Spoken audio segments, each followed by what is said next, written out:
Saya bantah 2014. sama sekali, saya bantah. Kalau dulu dikatakan itu karena dekat dengan pemilu, sudah pemilu sendiri ada. Tapi sekarang itu waktunya cuma 5 bulan, tidak tembus tahun 2014, tahun politik. Oleh sebab itu, sementara ini juga diadakan untuk membantu saudara-saudara kita yang tidak mampu, yang tadinya kurang mampu jadi tidak mampu, yang setengah miskin jadi miskin. Inilah empati pemerintah. Dan ingat, rakyat tidak meminta. Pemerintah memberi, itulah rasa empati pemerintah. Jangan dibilang rakyat meminta-minta. Itu pertama. Kedua, aku mau konfirmasi dulu ini. Apa tanggapan Anda soal BLSM itu? Kita lihat gayanya kan masih ingat tuh gaya beliau ini dahsyat lah waktu itu kan. Masih soal BBM juga waktu itu. Ya, terima kasih. Ada dua hal ya. Dan dua hal ini terpisah dan juga dicoba untuk dikaitkan. Pertama, masalah tata niaga manajemen BBM itu sendiri. BBM bersubsidi khususnya. Nah, kalau kita melihat tidak disentuh sama sekali di sini. Ya mohon maaf saya mengatakan 9 tahun kurun pemerintahan SBY, dari mulai SBY JK, SBY Budiono, di sini tidak fokus. Tata kelolanya apakah kita mendorong untuk konversi tidak dilakukan. Kita mendorong pengendalian yang ketat tidak dilakukan. Kemudian kita minta agar transportasi massal dibangun besar-besaran untuk menekan konsumsi BBM bersubsidi ini tidak dilakukan. Nah, kemudian kita sekarang ini ya lebih difokuskan masalahnya untuk mengurusi masalah BLSM. Pertanyaan saya, apakah membantu rakyat harus lebih dulu menaikkan BBM yang menyiksa ya pendapatan rakyat itu sendiri? Kenapa? Kenapa? Mohon maaf saya mengutip pola Mas Jokowi ya. Dia mau membantu KJS saja. Tidak perlu harus dinaikkan dulu, disiksa dulu. Karena ini penyiksaan dengan naiknya harga BBM, maka inflasi di mana-mana. Walaupun APBN bleeding ya. Dia siapa bilang bleeding? Ya kata. Tidak ada yang bleeding itu di rumah sakit. Maka saya juga ingin mari kita pertanggungjawabkan. Kalau dikatakan bahwa BLSM ini adalah sebab daripada inflasi, daripada kenaikan BBM, kenapa harus dilakukan inflasi? Kenapa harus dinaikkan? Nah, bagaimana kita menata BBM bersubsidi ini jauh lebih penting. Tetapi soal BLSM, soal BHSM, soal rumah tangga apa, raskin, silakan diteruskan tanpa ada dikaitkan dengan bahwa saya kenaikan harga BBM. Iya dong. Jadi, saya hanya akan menaikkan harga BBM bila mana tersedia dana BLSM. Loh, sepertinya saya hanya membantu Anda yang miskin kalau saya sudah dapat tipikal orang yang tidak empati kepada masyarakat. Jadi saya melihat jadi jangan Anda larang pemerintah itu ini saya sedang bicara kepada masyarakatnya. Jadi saya sedang bicara. Anda dengar dulu. Saya sampaikan ini namanya debat. Ini kan ada moderatornya. Debat gini dong. Ada moderatornya. Kalau nggak gitu nggak seru. Nanti. Bukan soal, kita ingat. Bukan soal seru. Saya harus seru dong. Sebentar. Kalau nggak seru nggak ada debat ini. Ntar dulu. Itu boleh. Makanya ketika Presiden SBY menyampaikan ya pada pembukaan Musrenbangnas, kita menunggu dia mau menentukan kapan menaikkan. Ternyata saya hanya akan menaikkan bila mana tersedia dana BLSM. No, pertanyaan. Jadi PDIP menunggu. Bukan. Berarti setuju dia kan? Pertanyaan kita. Itu maksudnya begitu. Kok Anda menolong orang setelah ada syaratnya? Jadi empati kita terhadap. Kalau Golkar setuju nggak APBN terganggu kalau misalnya harga BBM tetap seperti sekarang? Kita akan melihat dari sisi rasionalitas ekonominya ya. Jadi sebetulnya saya juga terganggu kalau dianggap sikap ataupun juga apa yang dilakukan oleh Golkar itu karena ikut-ikutan.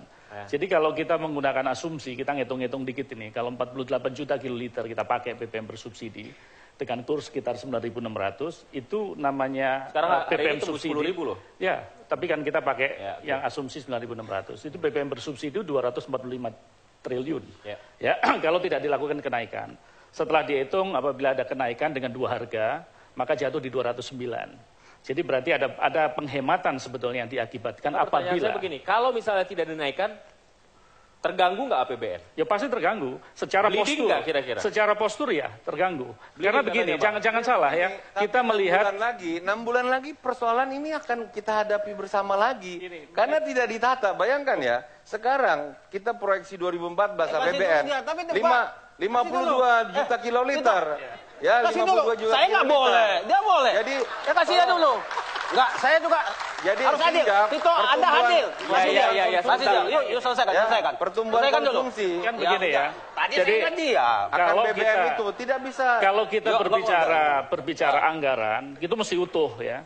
Kita ada rambu-rambu defisit anggaran tidak boleh lebih daripada 3%. Ya.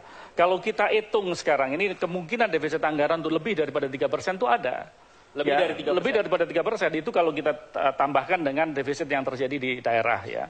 Itu sekitar 3,3%. Ini kan sudah ada sesuatu yang kita mesti kalkulasi ulang gitu ya. 3% itu bertahan sampai 2013 berakhir. Begitu kita ada kenaikan.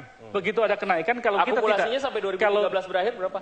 sekitar 3,3. 3,3. Iya, 3,2 sampai 3,3. Nah, sekarang permasalahannya adalah bagaimana kita sekarang memitigasi apabila pemerintah ternyata berani dia dengan menggunakan pasal 8 ayat 10 tadi menaikkan. Tugas DPR sebetulnya kalau kita mengacu kepada undang-undang APBN adalah bagaimana kalau pemerintah ternyata berani menaikkan apa mitigasinya. Itu yang kita lihat. Kenapa Golkar kemudian tidak bisa meyakinkan rekan koalisi Anda yang bernama PKS itu untuk seiring sejalan bersama? Jadi kalau saya koalisi melihat, lain? saya pikir kalau rasionalitas ekonomi pasti banyak yang setuju. Masalahnya PKS kan ini setuju ya, termasuk digabung- Andi yang paham sekali soal ekonomi. Ya, digabung dengan rasionalitas politik ini yang menjadi sesuatu yang menjadi Anda tidak rasional ada secara politis berarti. ya. Begini, Jadi kalau saya sebetulnya ingin ini problemnya kan memang adalah masalah, sebetulnya debatnya debat ekonomi seperti yang persis yang dikendaki oleh Pak Yuda gitu ya. Jadi kita ini memang tidak pernah bicara soal di luar konteks-konteks begitu ya, sampai kemudian berkembang kemana-mana. Saya mau ingatin ya, aktual defisit kita itu tidak pernah lebih dari 2%. Even tidak naik harga BBM. Tidak naik harga BBM. Jadi ini ada masalah dengan debt management kita ya. Saya mau cerita dari tahun 2005 Pak, sampai sekarang ini yang akan saya sebut anomali dalam sistem APBN kita ini. Kita ini kemana-mana bilang defisit, tapi akhir tahun kita punya sal Pak, gede sekali, 30-an triliun. Ini problemnya banyak ya, yang bisa menjelaskan kenapa sal itu muncul. Tetapi de facto menunjukkan bahwa memang ada masalah serius di dalam persoalan-persoalan begini. Ini memang tidak relevan dengan debat ya. Tetapi saya mau jelaskan dulu begini. Bung Andi, saya potong sedikit, Saya maaf. nggak setuju Apa itu. kemudian alasan dan reason yang masuk akal buat pemerintah atau rasionalitas politik lah yang kemudian ujuk-ujuk menaikkan harga BBM? Kan nggak mungkin kan pemerintah kemudian. Itu tidak populer buat mereka. Jadi Apa ukurannya kemudian menurut Anda? Atau menurut PKS lah? menurut saya ini bukan soal populer gak populer ya. Jadi kalau Anda bicara soal rasionalitas politik, tapi Anda juga tidak mempertimbangkan rasionalitas ekonominya juga nggak akan sinkron begitu. Jadi menurut saya ini tidak ada urusannya dengan rasionalitas politik semata-mata begitu ya. Rasionalitas politiknya itu mengatakan begini, kalau Anda tidak memitigasi resikonya, seperti yang tercermin dalam APBN loh, bukan memitigasi dampak saja, tetapi memitigasi secara keseluruhan risiko ekonomi kita, maka percuma kita menaikkan harga BBM ini Pak. Subsidi energi kita itu akan naik 120 triliun nanti nunggu PLN ini tahun depan. Harga minyak juga kalau kita melepaskan ya 52 juta kiloliter volume BBM bersubsidi ini, apa nggak bolong juga APBN kita ujungnya? Masalahnya kan adalah karena pemerintah ini sudah menjadikan konsumsi BBM bersubsidi ini sebagai faktor utama dari rusaknya sistem neraca pembayaran kita dan rusaknya sistem fiskal kita. Jadi kalau Anda lihat struktur dalam penjelasan pemerintah itu di atas dia tuliskan begini. ICP, lalu kemudian kurs, lalu di bawahnya adalah konsumsi volume BBM bersubsidi. Tahun lalu kita udah bolong loh. Tahun lalu kita udah bolong. Tahun ini kita mesti bayar 30 triliun Pak. Jadi 22 triliun untuk Pertamina. Jadi saya bisa ngomong ya, saya sudah ngomong sebentar. Jadi maksud saya di dalam konteks seperti ini hulu hilir memang nggak bisa dicampur aduk. Begitu kita bilang hulu, ya seperti yang disampaikan tadi, kita ngomong mengenai pola distribusi BBM, kita ngomong bagaimana kita memanage konversi. Tetapi kita berbicara di tahun fiskal 2013 yang cuma sekitar 6 bulan, apa yang bisa kita lakukan? Begitu kita benahi hulunya, kita akan terbentur tentang infrastruktur, ketidaksiapan infrastruktur. Ya, masih adanya bocor tentang BBM bersubsidi.